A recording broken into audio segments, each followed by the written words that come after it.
Hello, everyone. Thank you very much. It's been a very big 2 days, I have to say. And we'll be heading back to Washington, D.C. right after this. And I'd like to wish everyone a very good evening. And over the weekend, the United States military and the Israeli Defense Forces continued Operation Epic Fury very successfully. Over the past 9 days, we've carried out some of the most powerful and complex military strikes and maneuvers the world has ever seen. Now, you add that up to all of the other things, Midnight Hammer, getting rid of the nuclear threat from Iran, which was a big moment in history, in my opinion, and the great success we've had in Venezuela and all other places. Every place we've gone, we've had tremendous success. But while we're doing all of these things, we're achieving major strides toward completing our military objective. And some people could say they're pretty well complete. We've wiped every single force in Iran out very completely. Most of Iran's naval power has been sunk. It's on the bottom of the sea. It's almost 50 ships. I was just notified it's 51 ships. I didn't know they had that many. Didn't last very long. And these are fighting vessels. They're meant to fight, but they're not meant to fight against us. We continue to target Iran's drone and missile capabilities. Their drones are way down. Their drone manufacturing's been hit starting today. We know all of the places they manufacture the drones, and they're being hit one after another. Their missile capability is down to about 10%, maybe less. We're also hitting where they make missiles and where they deliver missiles. We've struck over 5,000 targets to date, some of them very major targets, and we've left some of the most important targets for later in case we need to do it. If we hit them, it's going to take many years for them to be rebuilt, having to do with electricity production and many other things. So we're not looking to do that if we don't have to. But they're the kind of things that are very easy to hit, but very devastating if they are hit. We are waiting to see what happens before we hit them. We could take them all out in one day, but it's all resulting in a 90% decline in various things, but in particular, Iranian missile launchers and 83% drop in drone launchers. As you know, the drone launchers are pretty well shot, but we're at over 90% decline in the Iranian missile launchers, which is very hard to reproduce and very hard to get.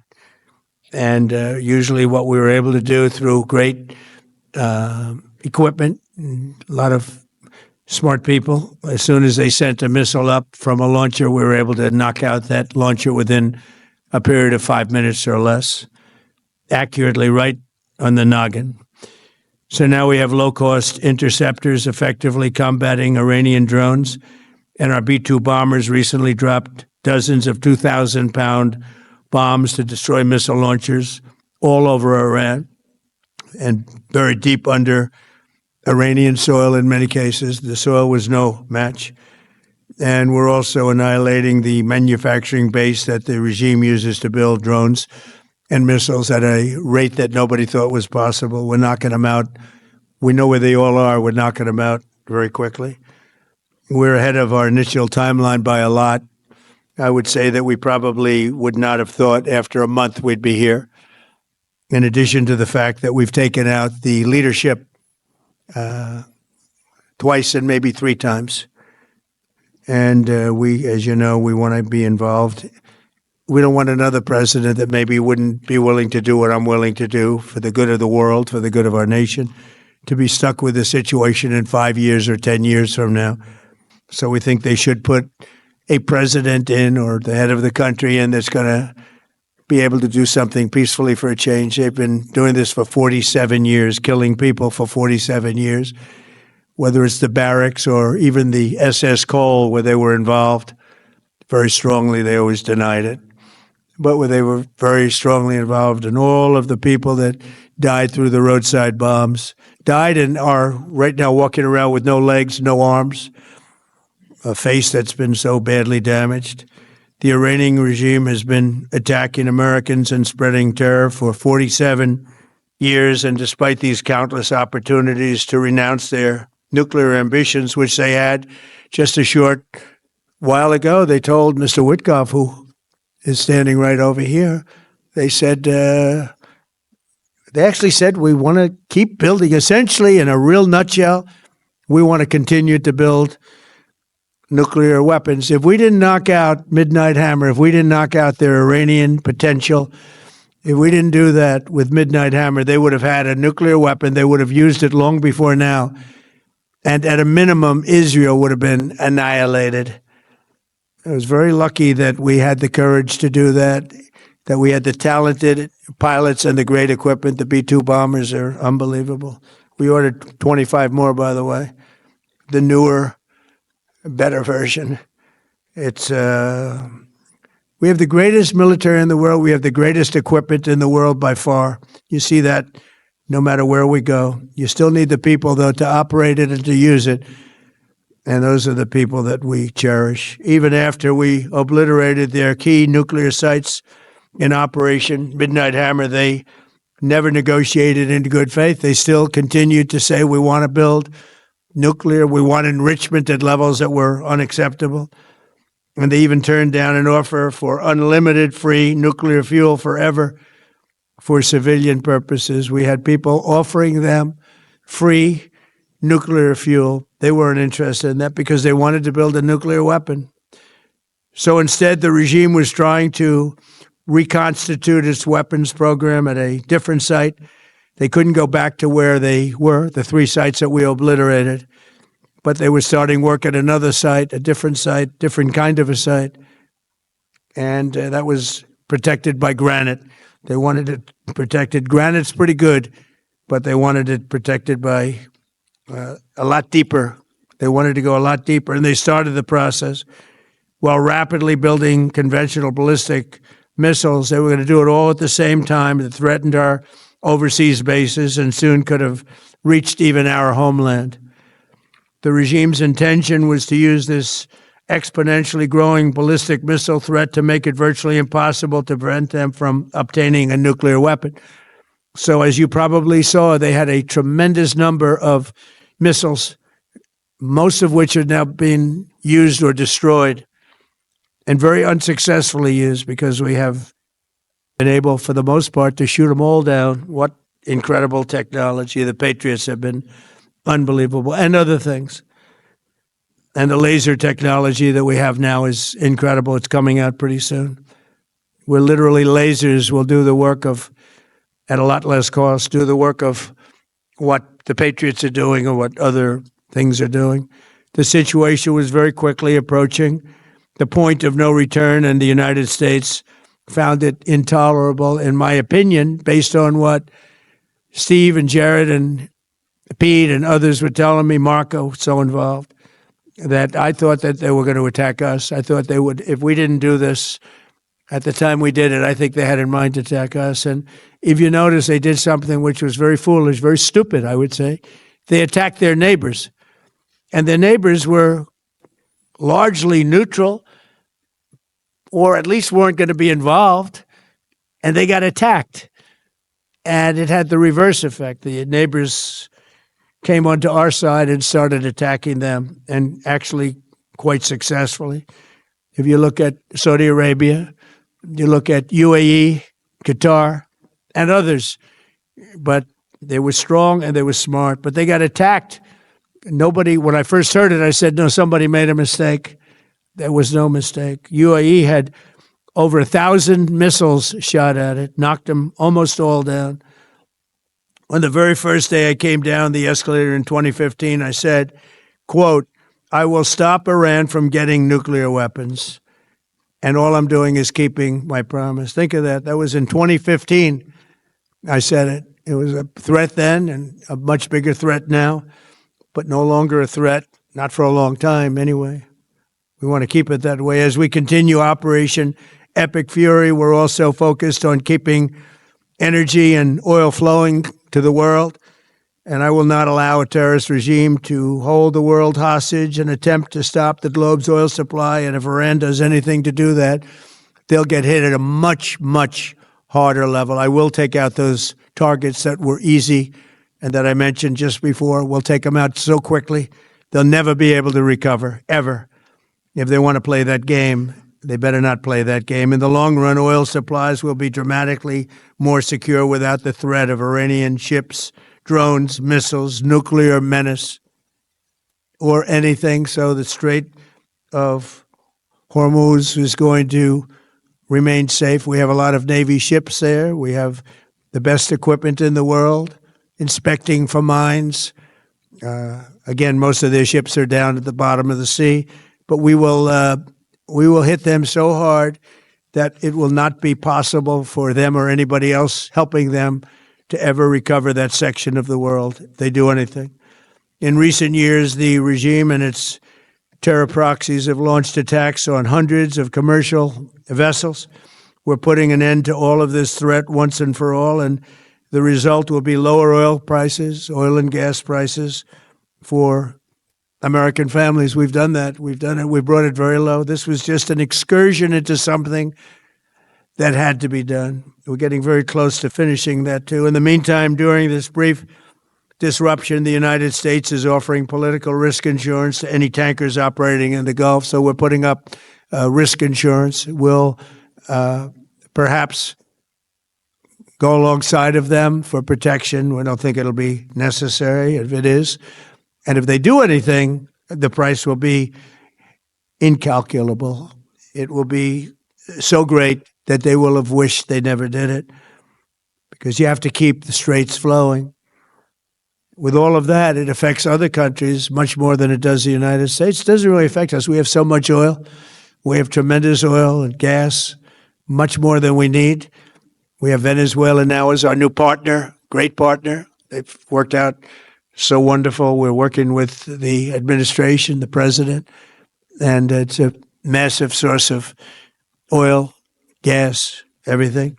But we're in a very good position, but very unfair to other parts of the world, like China as an example. I mean, we're doing this for the other parts of the world, including countries like China. They get a lot of their oil through the straits. So we're doing this. We have a very good relationship with President Xi in China. I'm going there in a short period of time, and we're protecting the world from what these lunatics are trying to do, and very successfully, I might add. We're also waiving certain oil-related sanctions to reduce prices.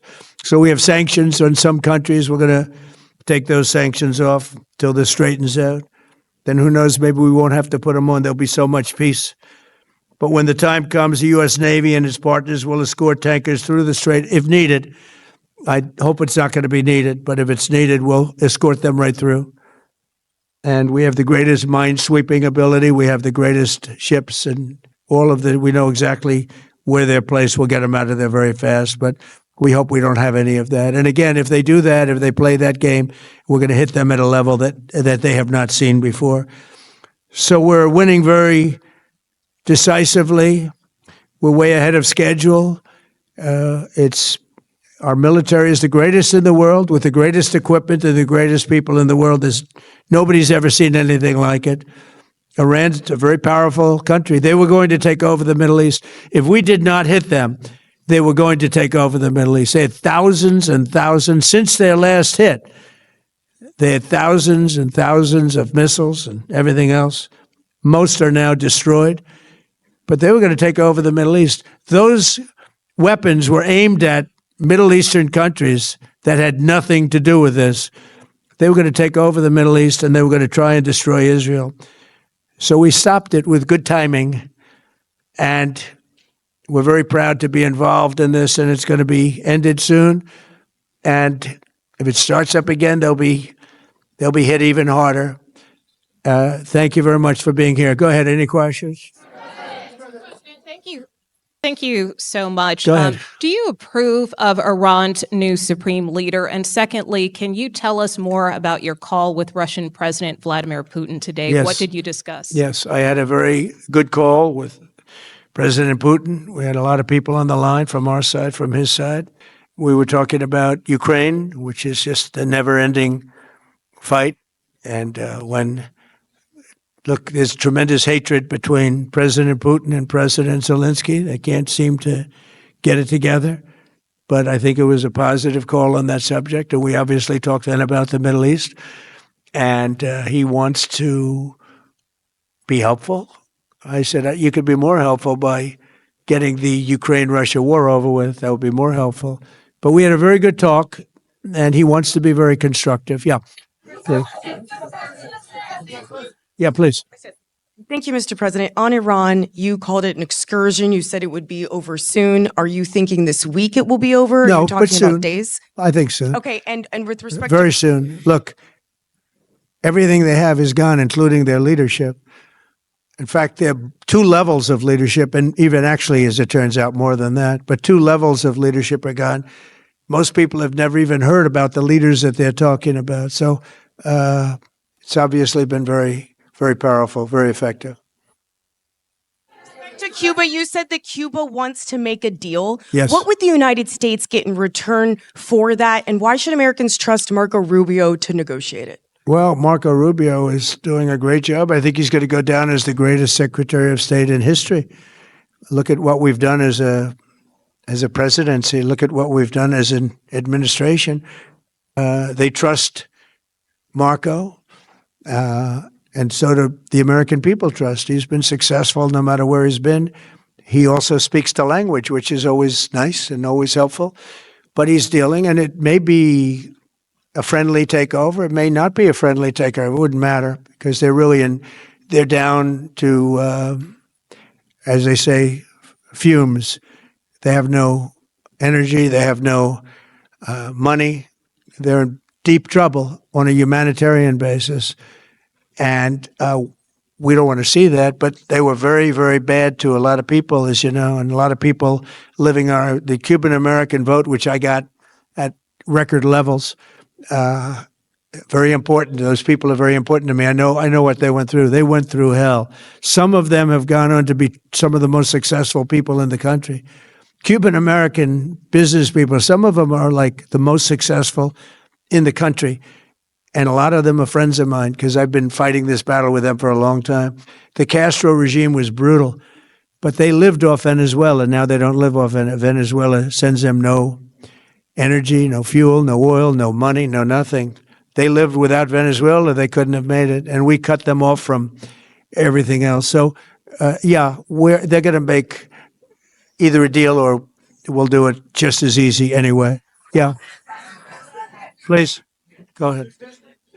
There's footage that shows an American missile strike and a Tomahawk missile likely destroyed that Iranian girls' school. So will the U.S. accept any responsibility? Well, I for haven't that strike? seen it. And I will say that the Tomahawk, which is one of the most powerful weapons around, is used by, is sold and used by other countries. You know that. And whether it's Iran, who also has some Tomahawks, I wish they had more. But whether it's Iran or somebody else, the fact that a Tomahawk is very generic. It's sold to other countries. But that's being investigated right now. Yeah, please.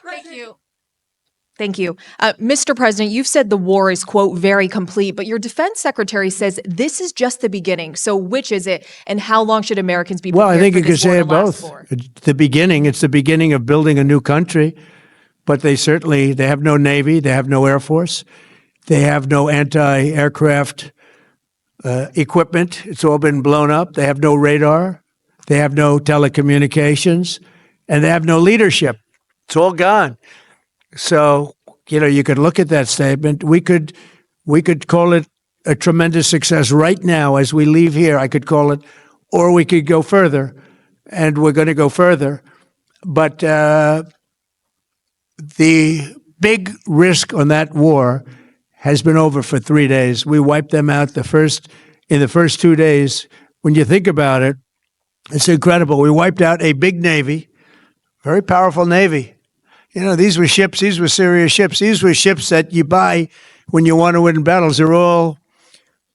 They're all on the bottom floor. The sailors are all running off their ships. They refuse to get on the ships. The Air Force is gone. Everything's gone. The missiles are down to a trickle. The drones are down to probably 25%, and they'll soon be down to nothing. We'll have where they manufactured the drones are under fire as we speak. They're being hit. So the rest is going to be determination as to my attitude, along with the people in the Trump administration, what we want to do. Thank you. Yeah, please. Can I ask you, you mentioned you were going to waive certain additional oil waivers or sanctions. Can you talk a little bit more about that and address in particular? Well, we're looking to keep the oil oil prices down. We went artificially up because of this excursion into a very positive thing. I mean, this was an excursion that a lot of people wouldn't have done. I knew oil prices would go up if I did this, and they've gone up probably less than I thought they'd go up. But I don't think anybody thought we were going to be this quickly successful. This was a military success, the likes of which people haven't seen. We have the best military. We have the best equipment. We have, I believe, the best generals. We have the best. And this went very quickly. We talked about that with President Putin. He was very impressed with what he saw because nobody's ever seen anything quite like it. You know, Iran was a very powerful military country with all of the missiles. Now, you had the double attack. You had the original attack with us and Israel, and that knocked them for a loop. Then you had the B-2 bombers, which took out their nuclear capability, and they would have had a nuclear weapon within 2 weeks to 4 weeks. And they would have used it long before this press conference. And we might have had a much different press conference if we had a press conference at all. But it's been amazing. The military success that we've had is truly unprecedented. You've told your congressional colleagues that you will not sign any piece of legislation until the Save America Act is passed. Does that include the confirmation of Senator Mullen as your next DHS secretary? Does that mean a DHS funding bill? And Senator Thune said today, it's not a matter of whether or not your Republican colleagues agree with the policy. It's about changing the process. In other words, getting rid of the filibuster to get there. So in order to get it, you're going to need Democrat votes. And what we're saying is the Save America, not the SAVE Act, which nobody knew what it was, the Save America Act, the Save America Act. And that's voter ID. We want voter ID. When a voter, we want to be able to see a picture of the voter. We want to be able to see that the voter is legitimate. We want, very importantly, confirmation that this voter is a citizen of the United States of America. And we want no mail-in ballot scams. So we have exceptions for the military, for sick, for disabled, and for people that are away, business trips or whatever. Even vacations will be very liberal in that. We've added two things to it: no men and women's sports and no transgender mutilization of our children. We don't want it's mutilization of our children, and we don't want that. So we added those two things. That's the 5 points. We have 5 very good points. It polls at 86% with Democrats. Think of that. The overall vote is 86%. With Republicans, it's 98%. And the only one opposed to it is a Democrat leadership because they cheat. They want to cheat. So we added those 2 points. We're going for the gold, and we're going to have to fight like hell. Now, certain things will happen. Certain things will take place. I'm here to do a great job for the country. But we don't have a country if we're going to have elections that are so corrupt and so dishonest like we've witnessed over the last period of time. You know, as an example, virtually nobody has a system of mail-in ballots like we have. No other country in the world. France went away from it. They all went, you know why? Because it's corrupt. And Jimmy Carter, when he had a commission, frankly, I think it's probably the best thing Jimmy Carter did. He said, you can't have mail-in voting because it's inherently dishonest. And it's turned out to be totally dishonest. So we're going to fight for it. Yeah. Has Iran activated any sleeper cells inside the U.S.? There's reports that they have press that trigger button to activate those cells, at least abroad? Well, they've been trying for a long time. We've been very much on top of it. One of the things we have to do is get the Democrats to stop the Democrat shutdown, because, as you know, the apparatus that looks into that, Schumer and the Democrats have shut it down, which tells you they probably hate our country a lot. But the Democrats have to open that up. But we've got very, very good intelligence into that. We know a lot of different things that have happened that have been very bad. A lot of them came in during the Biden open border period, but we have them under. We've got them. We're watching every single one of them. Yeah, we know a lot about them. The biggest problem we have is the Democrat shutdown. We know a lot about them, but the shutdown doesn't allow us to do what we have to do. Do you have to take him out? Does he have a target on his back? You mean the new supreme leader? You mean the son? How can there be an Iran? Well, with I don't want to. Ayatollah? I don't want to say that, but I was disappointed because we think it's going to lead to just more of the same problem for the country. So I was disappointed to see their choice. Thank you, sir. You've said you have someone in mind to be the new Iranian leadership, if not the Ayatollah's son. What are you looking for in that person? Are you looking at someone internal, given that you just said that their leadership has been I like decimated the and idea wiped of internal and eternal. Come to think of it, but I like the idea of internal because it works well. I mean, I think we've proven that so far in Venezuela. We have a woman, Delcy, who has been president of the country, very respected, she's doing a great job. And it's, no disruption. We had, as you remember, Iraq, where everybody got fired. The military got fired, the police got fired, the politicians got fired. There was nobody. And you know what they turned into? ISIS. And we don't want that. We don't want that. So I would like to see people that are inside go. Now, they talk about the son of the Shah. They talk about other people, but, hasn't been there in many, many years. We have a formula that's been very good so far, and I think it'll continue to be good. The relationship is extraordinary with Venezuela, smart country. We've taken out 100 million barrels of oil. It's right now in Houston being taken care of and made so beautiful. And you have to see this at work. They have it's brought to the refineries. It's being refined in Houston, which is made exactly for that product. And so far, but it's 100 million barrels of oil, and now they have another 100 million barrels coming. And it's like a partnership. We're getting along so well with them. It's great for Venezuela, and it's great for the United States. Yeah, please go ahead. Hi, Mr. President. You just suggested that Iran somehow got its hands on a Tomahawk and bombed its own elementary school on the first day of the war. But you're the only person in your government saying this. Even your defense secretary wouldn't say that when he was asked, standing over your shoulder on your plane on Saturday. Why are you the only person saying this? Because I just don't know enough about it. I think it's something that I was told is under investigation. But Tomahawks are used by others, as you know. Numerous other nations have Tomahawks. They buy them from us. But I will certainly, whatever the report shows, I'm willing to live with that report. Yeah, please. You said earlier that we've already won in many ways, but we haven't won enough. What do you consider enough? What's your baseline? Where they're not going to be starting the following day to develop a nuclear weapon. Where they'll look at that man and some other people from the administration and say, all right, we're not going to do it. They were not willing to say that. And when Steve called up and he said that to me, I said, well, here we go. Let's do it the hard way. But the hard way, I think, is probably the easy way. When basically I can see that they will no longer have any capacity whatsoever for a very long period of time of developing weaponry that could be used against the United States, Israel, or any of our allies. We have great allies in the Middle East, great countries that are allies. And they were staying out of it until they got hit. Someday they'll have to do a story. Why did he do that? Why did they do that? But they were going to hit them. If I didn't hit them first, they were going to hit our allies first.